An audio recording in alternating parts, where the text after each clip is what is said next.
Hi everyone, thank you for joining me for another video. Today I'm deciding to play around with a couple of different ideas.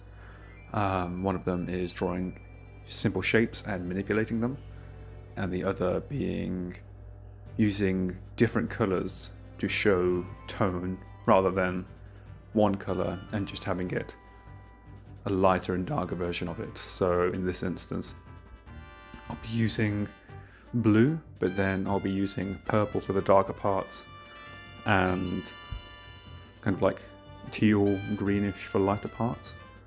It's quite a new idea for me, but I think it's one of the core fundamentals, and honestly I need to learn it.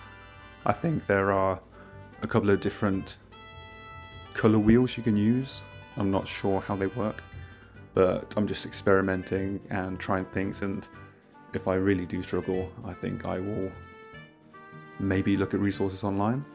But I think trying and failing and getting better and better each time is a really valuable way to learn, because you really do learn it to your core rather than repeating it from a page which might not stick in. So I guess what I'm saying is, if you ever have difficulties and you fail, it's not necessarily a bad thing.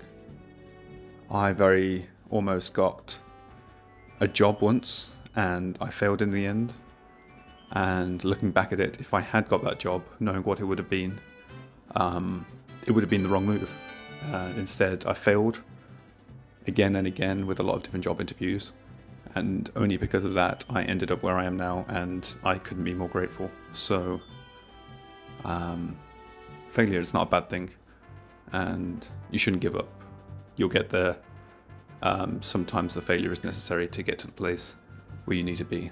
So I hope that helps some of you out there, and enjoy me failing to draw a sphere cut in half, but hopefully learning something by the end of it. So thank you for watching, and hopefully I'll see you in my next video. Thank you.